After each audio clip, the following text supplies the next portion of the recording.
Akwa Ibom State Governor Udom has expressed confidence in the leadership of President Muhammadu Buhari, describing him as a father who deserves maximum support from all Nigerians to ensure the success of the federal government.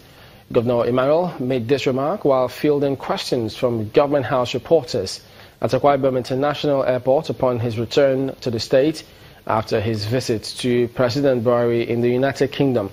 Governor Udom was part of the team of 6 governors from Nigeria's 6 geopolitical zones who visited the president in London. All I know, the president is the father of all. So actually, the president is the father of the nation. So it doesn't actually matter. We finished elections since 2015. This time for governance. So all of us are looking at what we can do for our people. And the president is the father of all. So if you are a good son and your father takes ill, you must care about it.